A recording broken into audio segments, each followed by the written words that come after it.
My name is Gaia Nafziger, and I'm the Graduate Student Coordinator for the LAEP Speaker Series. Thank you for attending our distinguished alumni speaker for the Department of Landscape Architecture and Environmental Planning. The mission of the Speaker Series is to engage our students and faculty with thought leaders in the allied design professions. These talks are recorded for posterity, for use in the studios, and for the greater community. We ask you to be engaged and polite during the talks, to listen and quietly take notes, to avoid digital distraction, and to stay for the entirety of the talk.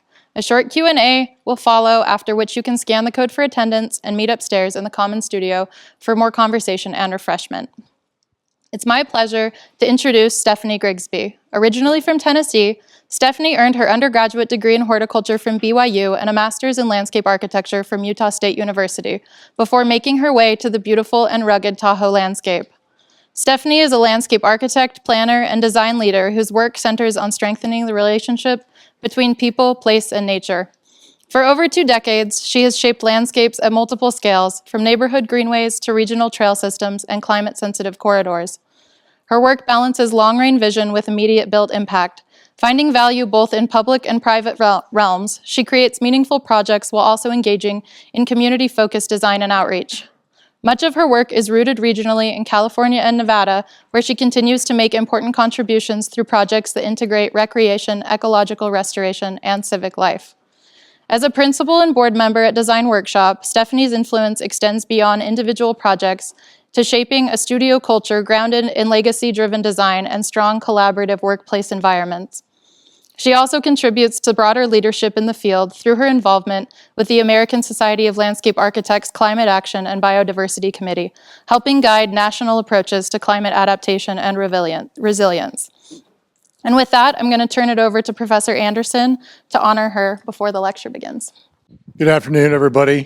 Thanks for coming this afternoon. There's a little bit of competition going on out in San Diego this afternoon. I think we're doing okay. Let's just keep our attention focused here. Plus the fact that it's 75 degrees outside too. So tough audience. Thanks for coming.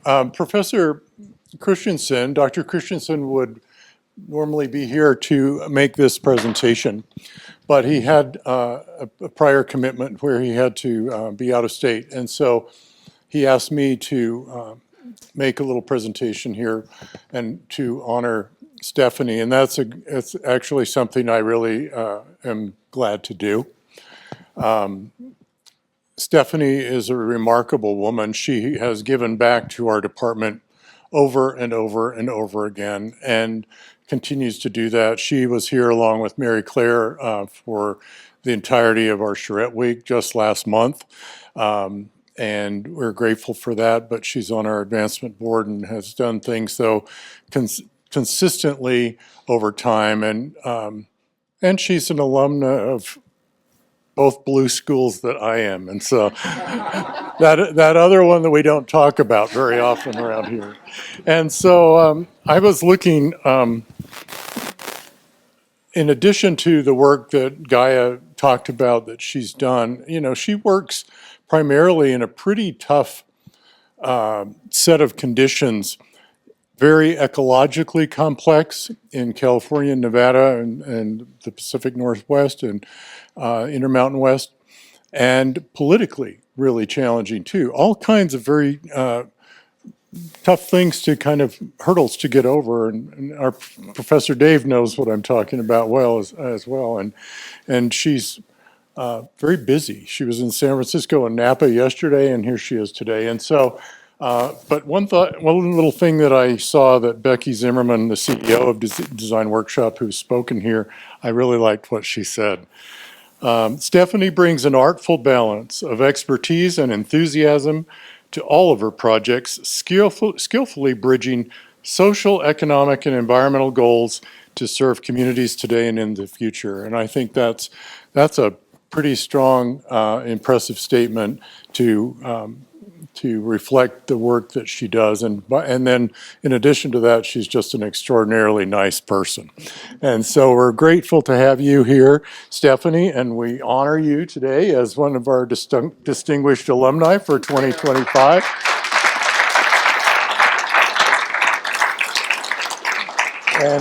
And here's a little bag of goodies too that you can take home with you. So thanks so much for coming. Thank you. Thank you all for being here too. What do I do with this thing now? Oh, I can, Okay. here. Thanks. all right. Well, tied 67-67. As David said, there's a lot going on, but thank you for the time being here today, and thank you for such wonderful kind words and thoughtfulness about some of the work history that I have. What I have to share with you today is really a reflection back on some of that work and thinking about what it takes to actually get projects done. I know when I came out of school, you're really excited to launch a career and to see projects happen, and sometimes those things happen really fastly, and sometimes they take a little bit longer. So what I have to share with you today are 5 different projects. I have a lot of content. Will you check? Oh, yes.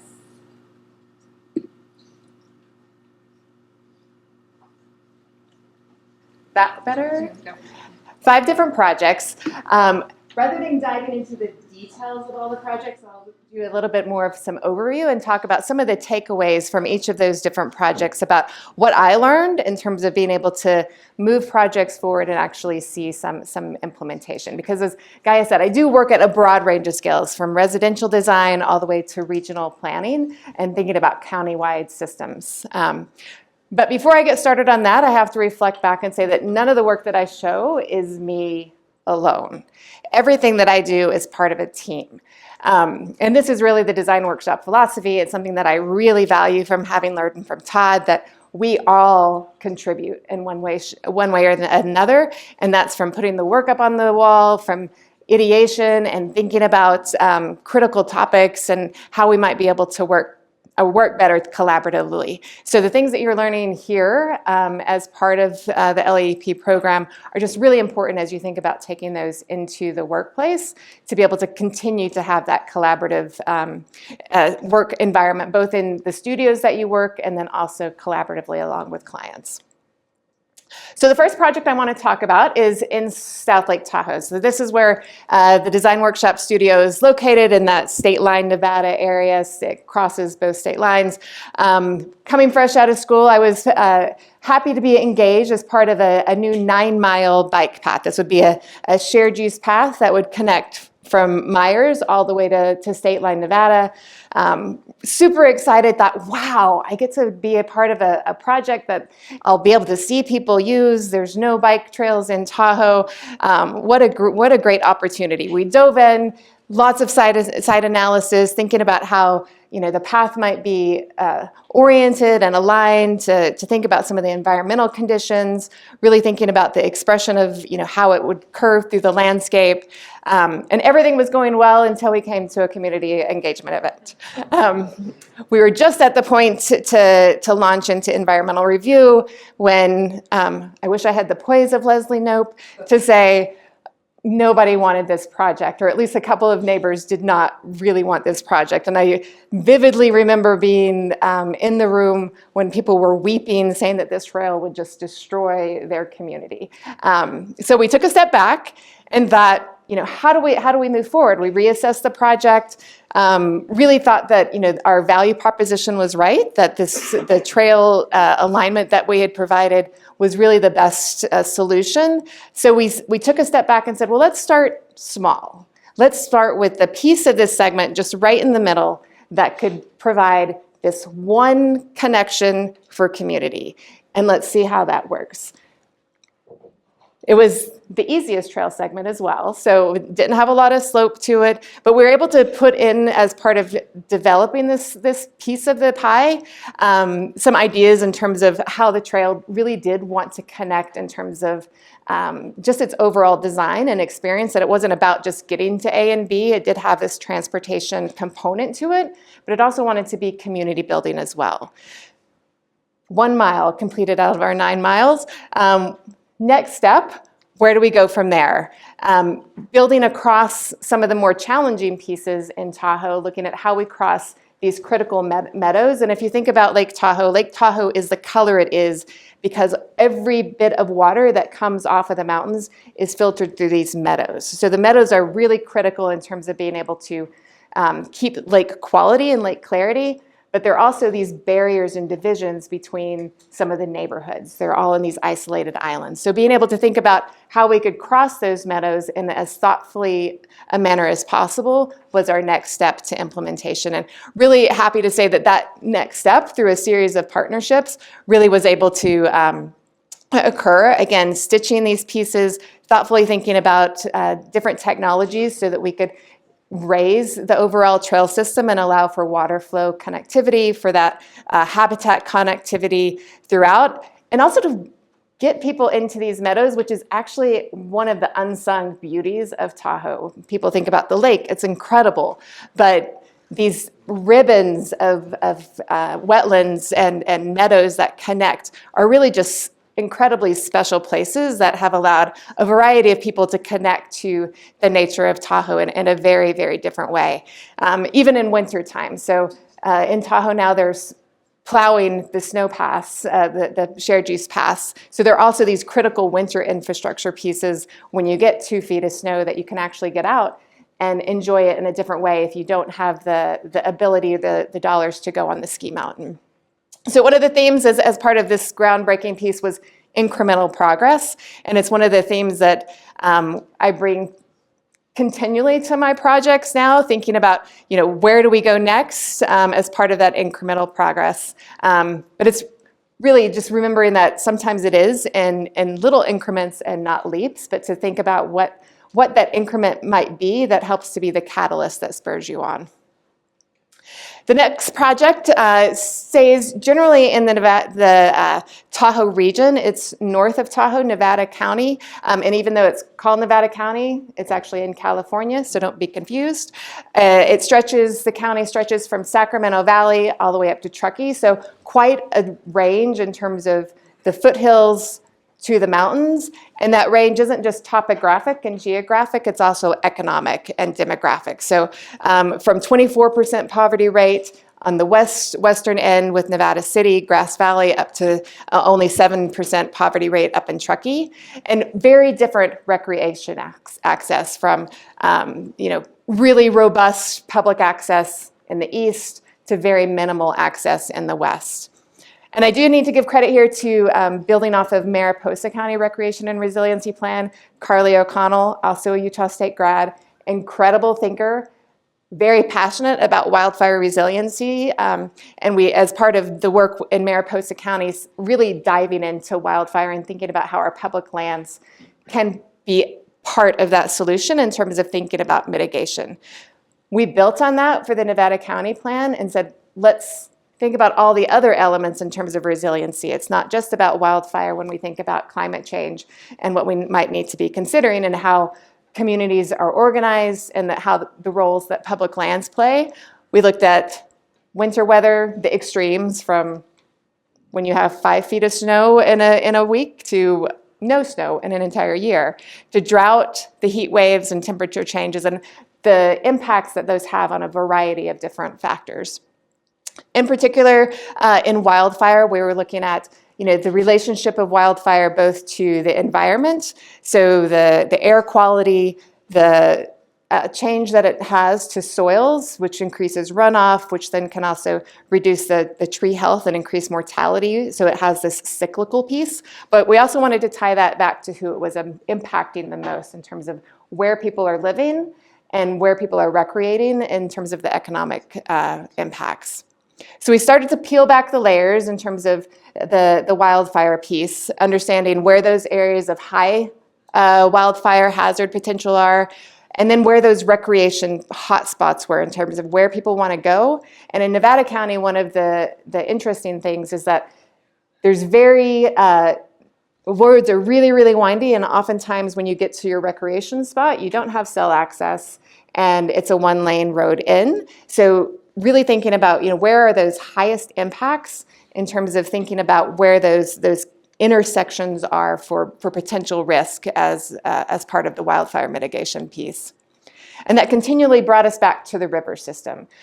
This layered piece of both wildfire hazard potential, the ignition density with the different types of recreation use that was happening, along with some of the post-soil erosion potentials as part of the steeper slopes. And we'll get to some of those solutions in just a minute. Next, one of the other items that we looked at was snowpack. When you're working in the winter environment in the Sierra, we feel like this is one of the pieces that you can't overlook.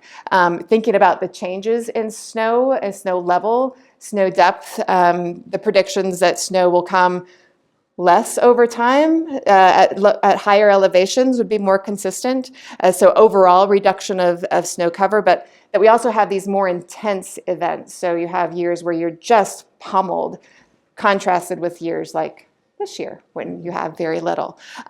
So thinking about that from a recreation side, and especially from recreation as it's built into the economic system for livelihoods that are based on people having recreation access, where might we be able to think about where those access points for key recreation should be as we move forward in the future. Layering that again with a broad range of community engagement that really gave the county supervisors support for thinking about making what those changes are. And this is one of the pieces as we come through all of the analysis, thinking about, well, how do you distill all of this data into strategies? How do you distill it so that we can actually see some progress and see some projects in the ground? And our strategy here was that we broke it up into 8 different focus areas. And as I won't focus on all of these today, but each of these focus areas really gave something to almost every community in a very specific way to make sure that the most critical needs for each of those communities was the ones that are being met, so that those things could start to move forward. So we looked, again, thinking about that overall trail connection from Nevada City to Truckee, and layering in the information that we had researched on wildfire to look at some different design standards for trails. So thinking about shaded fuel breaks and how the trail alignments themselves can marry up with different river corridors, with different built elements to be able to provide access for mitigation and for management. And then thinking about the river piece, because again, the rivers really were a hotspot of both recreation, and then they're also a hotspot for potential for need for wildfire mitigation. So mapping all of the different river crossings, how the different rivers are used, those different access points, connecting with emergency responders, understanding from their perspective where those issues were to be able to drive change and to drive, where the opportunities for strategies were, and really layering into what the Forest Service and BLM use as part of recreation management. So a spectrum of recreation management that set forward benchmarks. So for each of these locations, understanding what change might look like, and then when visitation gets too high, what some of the strategies would be to be able to address that. And then the final piece was really looking at some of the park access pieces and some of the recreation facilities and community facilities, and understanding how they also play a role in terms of this resiliency network. So you often hear of this idea of resiliency hubs, and because Nevada County is a bit more rural, we really leaned into understanding what the existing suite of facilities were, from county-owned facilities to non-county-owned community centers that could be hubs and super spots to help provide for evacuation, to provide job training, and then also provide regular day-to-day services. So really looking at that entire network together about where these existing facilities were and tapping into what role they might be able to play in terms of thinking about resiliency planning. So that led us to also marrying it up with thinking about park access.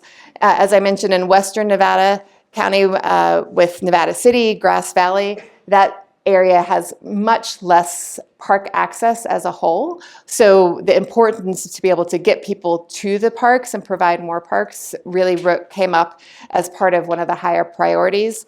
So during the analysis and looking at the opportunities, focusing in on some of the more rural areas like Oak Tree Park District, which is in the northern part of the map, and looking at the opportunities to reimagine that park as a hub as part in that area for resiliency. So the role that this park played, especially in the the library, the community center, that it was also a learning center. It was the one place in this probably 20-mile area that had Wi-Fi access. So a really critical piece of the puzzle in terms of providing access for a lot of residents in this location, both for information and then also job training as well. So just a different way to think about the role that parks play, especially in rural areas, a very layered system.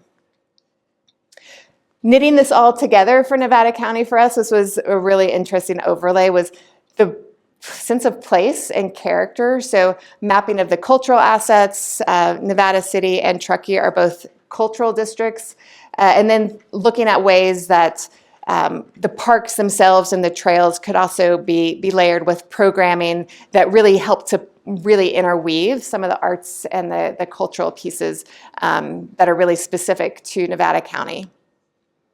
And then as part of the connections that we had with many of the stakeholders, connecting with the Nisenan and the Washoe and talking to them about how some of their tribal values could be really embedded into the plan, thinking about the preservation of specific species and the connection of those species back to the overall system and some of the management strategies for the open spaces.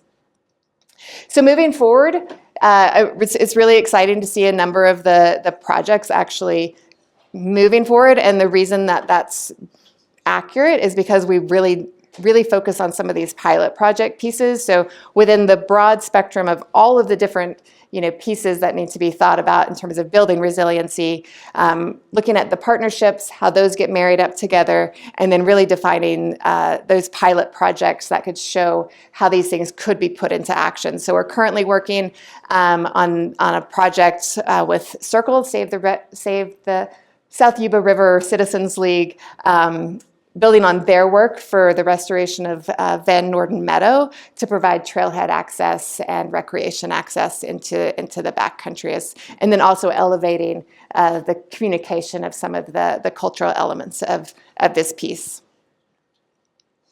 So my key takeaway out of all of that work is really when you have these really significant large-scale plans that you're thinking regionally, you're really pushing the questions and asking, what can we do better? What can we do more? But then you're looking at ways to act locally, because it's those local projects that people really get excited about that help to execute and to advance the work. Our third project stays in the Truckee area. So this is East Truckee, so north of Tahoe. It's the Truckee Downtown River Revitalization. This project, kudos to Madison for working with me for a number of years on a very challenging stakeholder engagement piece, and now with Tyson and Maddie and Brock on some redevelopment strategies. When you think of downtown rivers, you think of this idyllic river that sort of winds its way through the town. And the Truckee River, as you can see here, does have some beauty to it, but it's also, and has some charm. There's some areas where there's some low-scale buildings, outdoor spaces for people to gather.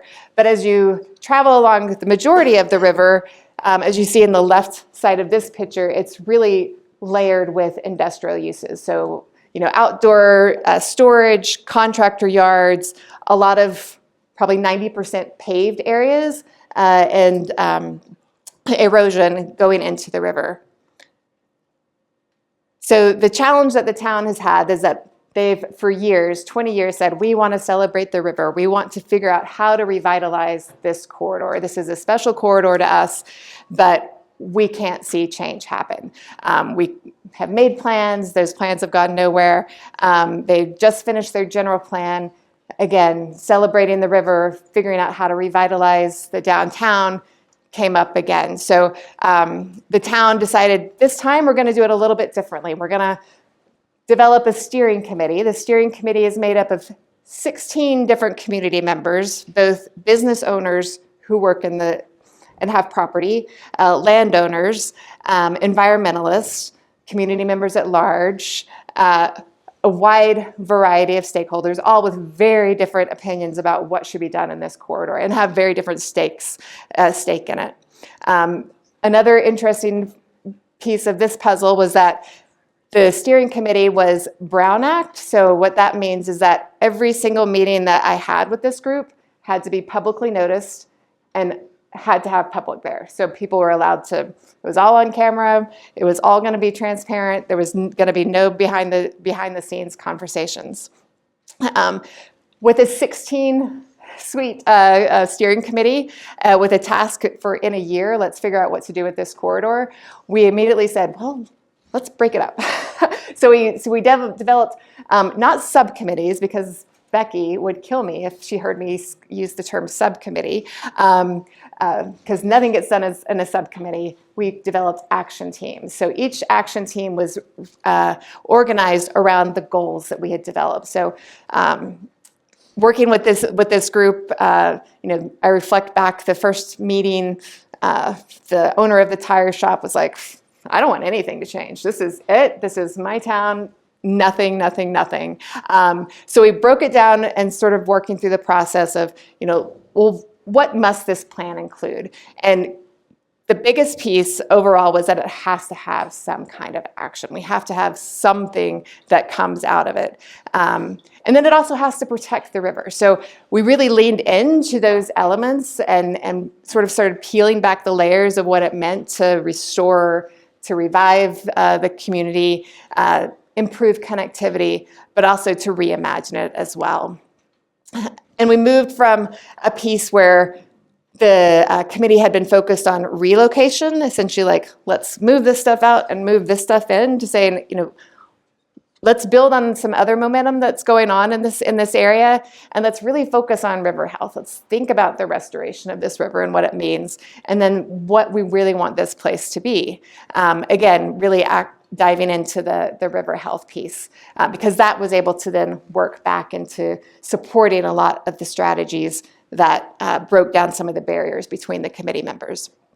We did all the tools, the breakout groups with the steering committee. Let's move the pieces around to understand what should be where, the size and scales of meeting, brought it out to the community to get their input. And then we use a lot of visualizations. Credit here to Brian Chambers for some nice graphics just to help imagine what if. The interesting piece here is that as we work through some of these opportunities, we were very, very specific about only drawing on people's land who gave us permission to draw. That means that we didn't draw on everywhere. We were only saying, you're with us on this, let's see what your property could look like. And perhaps that then could spur conversation into your neighbors. So taking something that was right next to the river, construction equipment, and saying, let's just at least put a wall. Can we at least screen it? And let's restore it. Let's provide these moments of access for the river to be able to allow more overall community use while protecting it. Thinking about the street corridor as well, the opportunity to integrate shared use paths, mobility, and street improvements that really are in the character of the Sierra Nevada. Again, looking at just sketch opportunities to understand, what might we be able to use as part of some adaptive use infill. Perhaps you don't have to completely, relocate businesses. We might be able to work and infill within some of the bones and structure of some of those.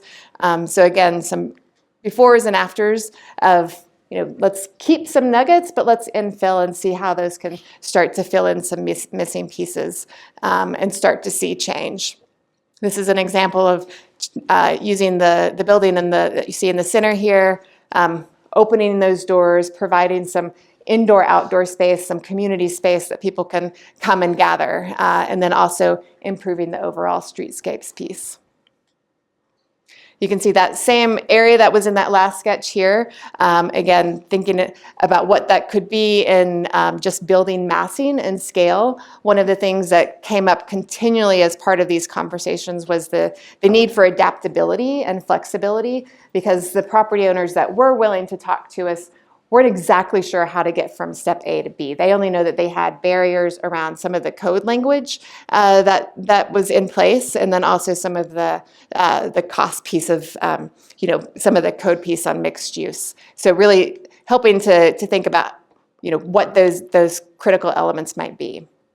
And instead of a plan that is a plan, we established a framework again that had, really leaning into this, that we're leading with river health. We found the areas for restoration. We found the areas for managed public access to the river, along with connectivity, so really robust biking and walking. And then what the scale and flavor of some of the buildings might want to be, the relationships that those buildings might want to have to the streetscape.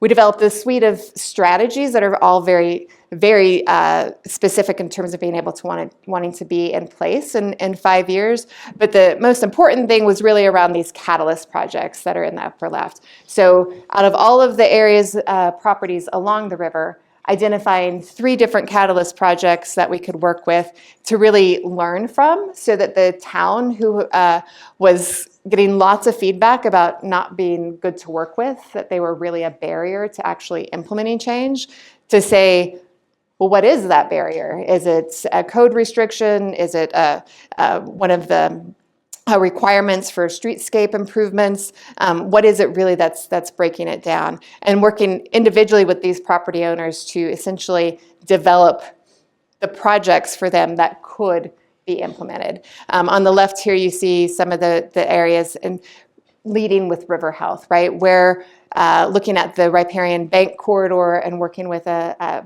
geotech, a hydrologist, in terms of understanding, where are those places for river riparian habitat restoration, for managed access, and then also for floodplain restoration. And then what the mixed use character might want to be. And the thing that's has been different about this project as we're moving forward is it really, again, that it really has this emphasis on strong partnerships and working with property owners to help them realize their vision, along with continuing to engage this 16-person steering committee we're still working with today on each of the catalyst projects. So my lesson 3 here is that as designers, as landscape architects, no matter what the project, it's important for us to listen, that we need to be respectful of all the different opinions. So no matter what our purview might be coming into a project, that the ability to, respect those opinions and then be able to help find that common ground is really a great tool for us as we think about the opportunities. And that also can help us embrace action. Our 4th project is Calneva Resort. This is in Lake Tahoe, on the north shore of Lake Tahoe.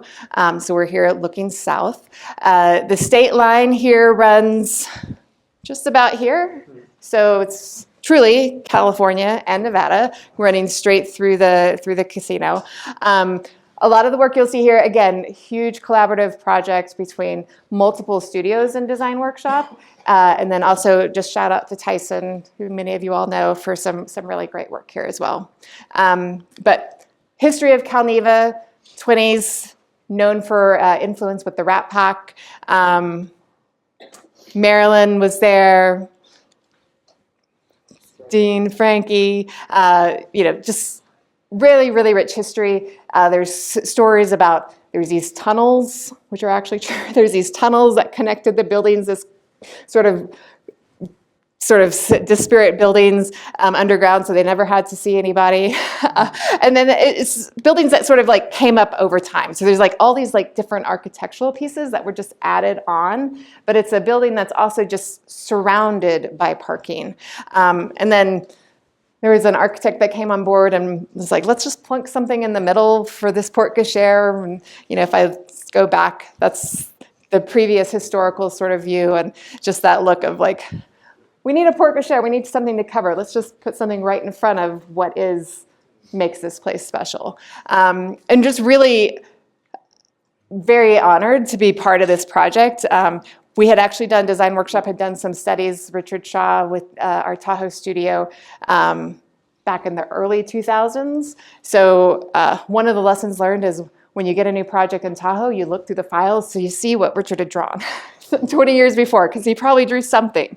But there were some key takeaways that we brought to the project that were from this sketch that were 15 years previous, about thinking about the orientation of people's visitor experience as they enter the site, and really celebrating the important pieces of the architecture while essentially using landscape to say there's some pieces of this architecture that aren't great.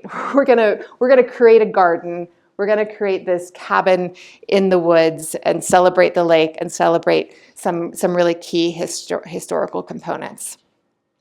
And as we dove in, the other piece of challenge here is that on the north side, it's significant grade difference. So going from 6360 to 6332, all in the space of probably 100 feet. You have 28-foot grade change.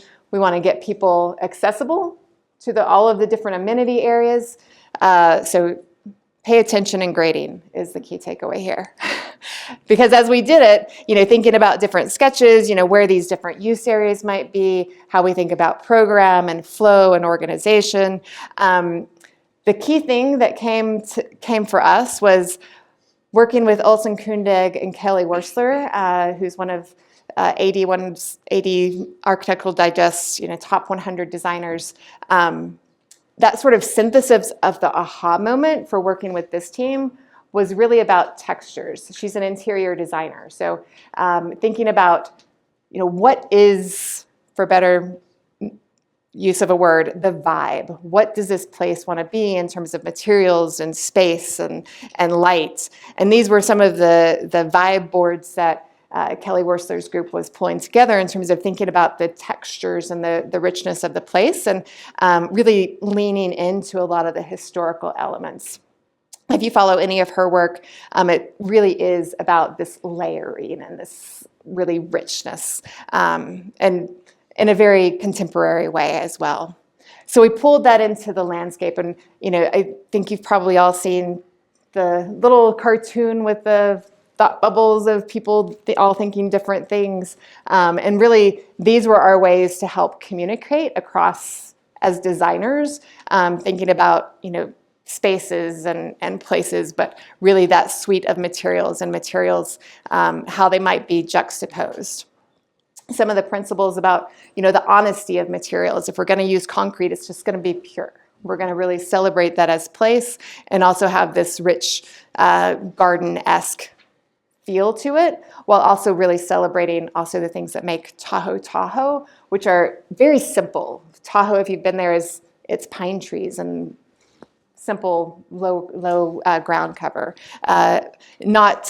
not really fussy. So really being able to think about pulling those palettes in a very sculptural way to create this entry sequence where you don't see the car, number one, even though we all know the cars are there, but really trying to figure out how to orient views towards these specific moments.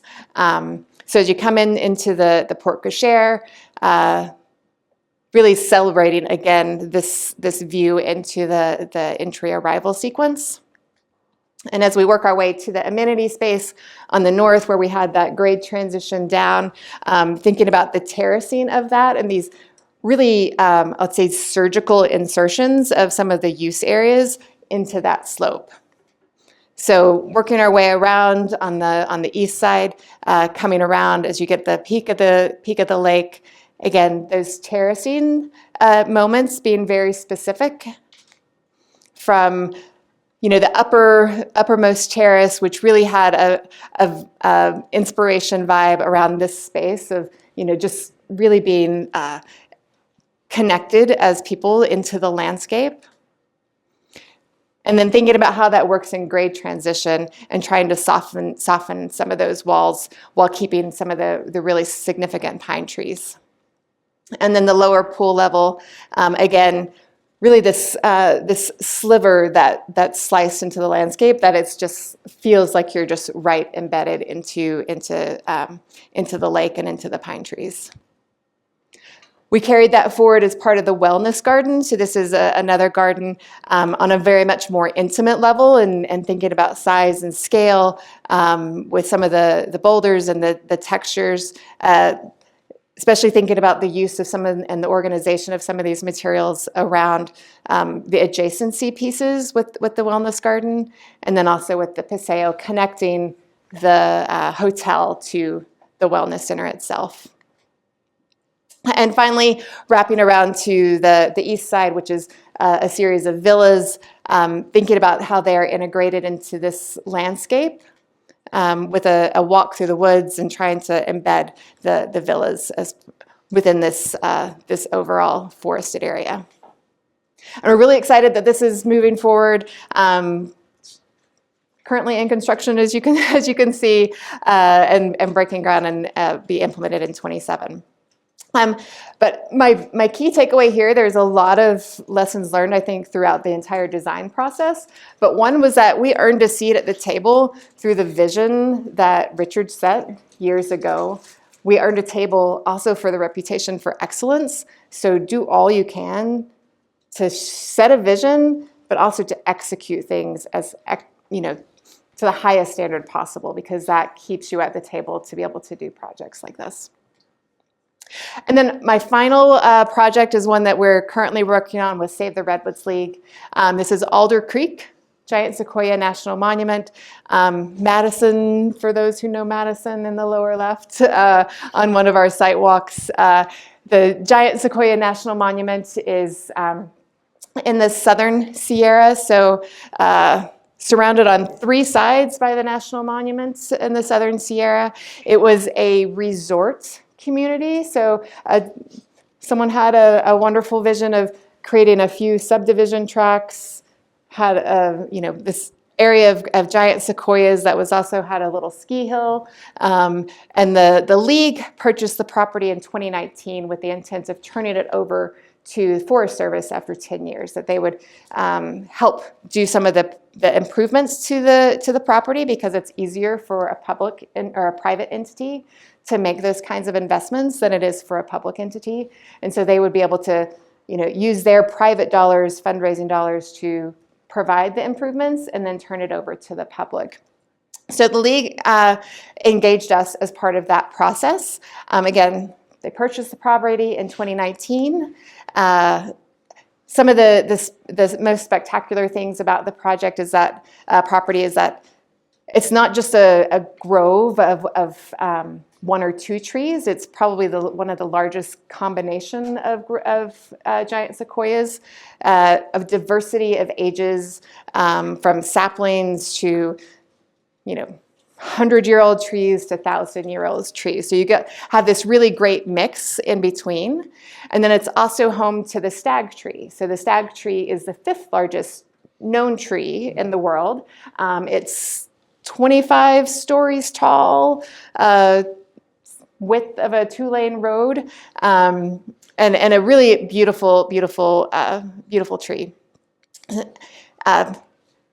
So the league purchases the property in 2019, grand visions for the future, and in 2020, the Castle Fire comes through the Giant Sequoia National Monument, killing thousands of giant sequoia and monarchs.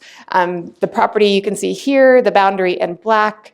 In green are the areas that were of low severity, but you can see those areas of red surrounding the property. So a number of I think the Alder Creek property lost about 100 monarchs. The stag tree was able to be saved, but you can see just that contrast between fire and forest that was able to stay. But it also is this really interesting juxtaposition as part of a user of the site to see that contrast between the wildfire areas and the burned areas and the healthy monarchs. And the league, to their credit, instantly began, we're going to go and learn from as much as we can from this, going and collecting data, worked with UC Davis to understand, as we think about restoration for the burned areas, what does that mean in terms of saplings, in terms of regenerative species, so we can help promote the next generation. And we were also very, very lucky to also be able to be engaged to also be on site in terms of thinking about the recreation access. So we've been doing site visits, analysis through some of the GIS information and layers to be able to think about what recreation access wants to be. Emily and Eric doing a nice recreation analysis in terms of thinking about how does this property fit into the larger whole of the giant sequoia, and who might be those people that might come and visit, how often, what types of facilities might be appropriate. But through those site visits, analysis, developing a system of refined trail networks to be able to allow people to get up to see the burn area and to see that restoration while staying out of some of the most critical pieces, but providing a variety of different trails. So this is a fun project that we get to work on in terms of thinking about the different experiences that you can develop as part of a trail system, from looped trail systems to really more challenging access points. And as part of this, really thinking about how we provided more accessible access to the stag tree. So the stag tree is here in the middle, and it's on a fairly steep slope, as you'll see in another picture, but thinking about how we might be able to improve overall access through a variety of means. So couple of befores and afters as we were able to route a trail alignment through, and credit to Maddie here for some really great ideas about thinking about not just an access path, but what is that storytelling piece that we might integrate through as part of the access. So some of the interpretive elements of what's been the history of the tree over time, and how that might take place in terms of some of the forms of the rings along the railing. Again, looking at the tree now, and then thinking about, again, how people might be able to view it, both sensitively from below, and then also being able to get their photo point by the tree, because we all know if you don't provide something, people will figure out a way to get there. And so we want to make sure that we're doing that in the most thoughtful way as possible. The other piece about the joy of working with the League is that they're really passionate about their partnerships. So they've been working with the Central Valley Connect communities to understand how people might be able to use this space. So thinking about what's currently we call base camp, this paved area, which is sort of right at the entry piece of camp. How we might be able to redesign and reorganize it so that it provides trailhead access, but also multiple use space for programmed camping communities coming up. And so my lesson here is really about that partnerships are what turn vision into reality. I've been able to work with the League as a partner, but seeing them partner with other organizations has really shown me, how you connect into communities and how they can actually then be able to be the ones who, make sure that these public spaces are maintained through time. And then finally, thinking about all of those ideas in terms of some of those key takeaways, one of the consistent pieces is around communication. So, no matter what scale that you're working at, what type of project you're working through, making sure that you have really excellent communication skills and that you're really trying to listen to what people are saying, especially in the community engagement piece. Because as this quote from Jim Ogburn, that you can have amazing design and average communication and you'll fail. But you can have average design and amazing communication and you'll succeed. And I have seen that as a thread for sure throughout all of my projects. So that, I'll say thank you again for having me, and any questions?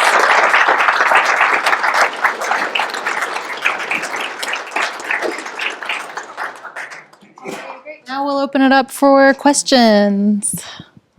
Does anybody have any questions? Emmeline. No, happy to. I'm just curious, these projects are very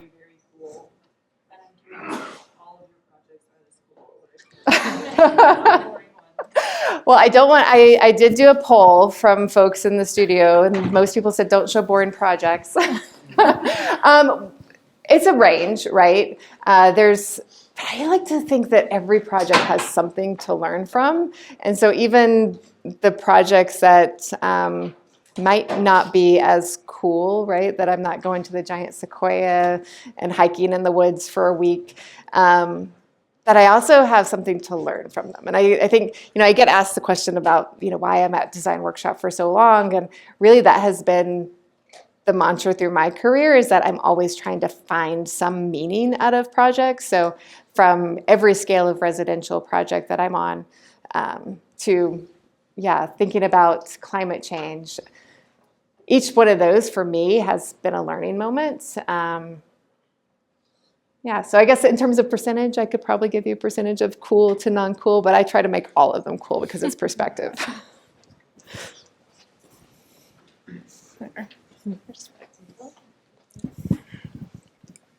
So I have a question. So I know that and I didn't mention this, I should have, but you've been involved in a lot of projects post-graduation from Utah State here on our campus, Yes. right?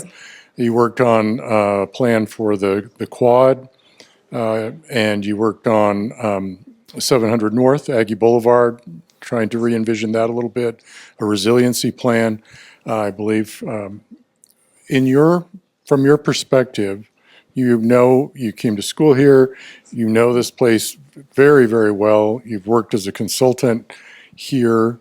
What do you see as the biggest opportunity and the biggest challenge we have on this campus as we move forward with physical facilities, With physical with the landscape and physical stuff? Great question. And all cool projects too. I think that having been part of your charrette too, where you were thinking about the campus master plan, the question of how you grow is probably one of the biggest challenges in making sure that, the tendency to think of each project myopically and not as part of the larger whole is probably one of the biggest challenges on campus. But I would say one of the opportunities and, looking forward is that you do have a facilities group that I think are asking the right questions and are engaging people in that conversation to be able to course correct a little bit. But I think the hodgepodge sort of like, I'm going to focus on one project and not completely coordinate across the board with each other is probably one of the biggest challenges I see.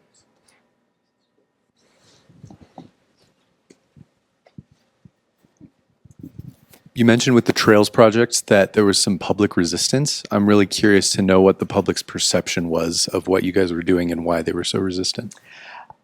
It was very much the NIMBYism. So the folks who were, this project cannot go forward, were all about, I use this area of the Tahoe and I want to use it this way in perpetuity, without thinking that others should also have access to this public land. So it was very much a not in my backyard piece. So the breaking off to essentially showing what the trail pieces could be and actually what they, the benefit that they did give people was the way to start changing that narrative.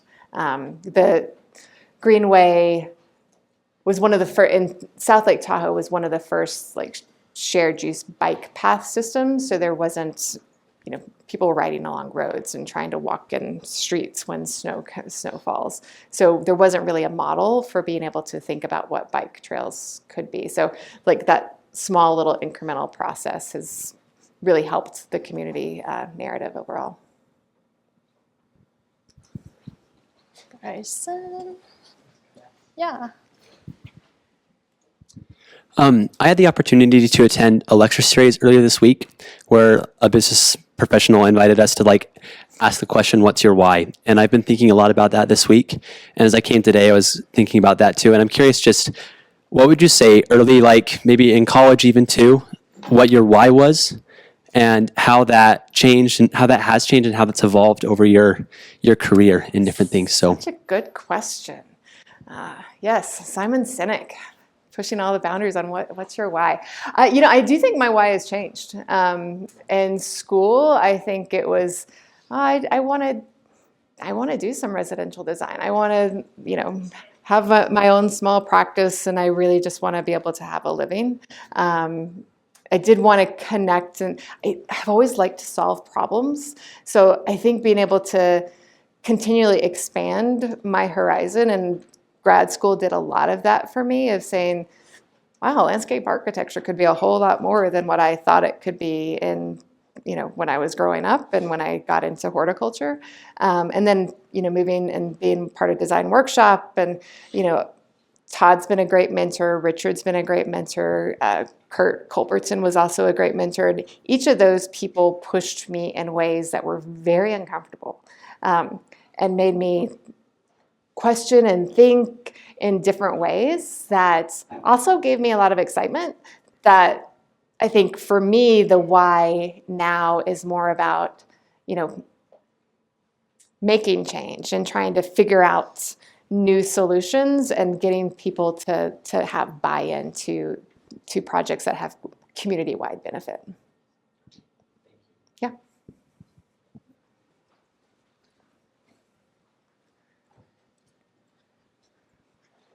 Come in, Ernie.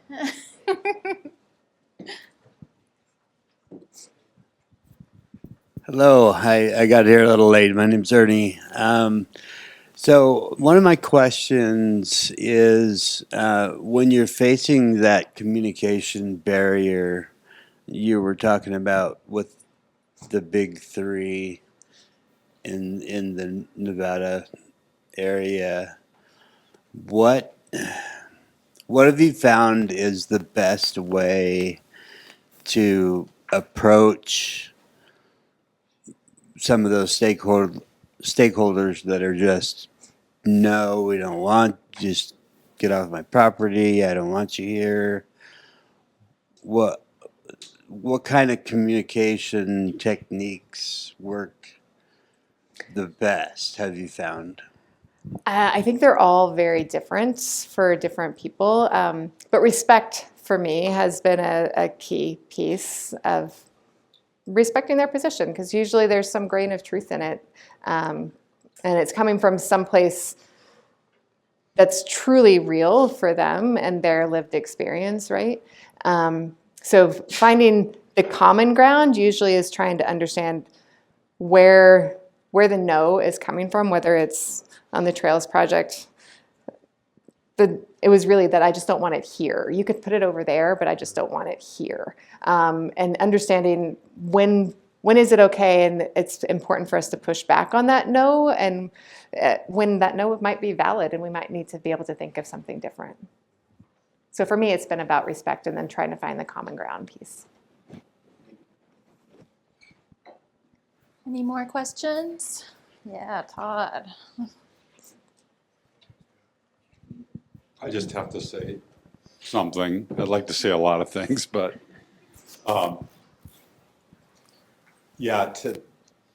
speaking on behalf of the faculty, when we have people come here and give talks like this that are this exceptional, it's one thing to have it be a person. It's another thing to have it be one of ours.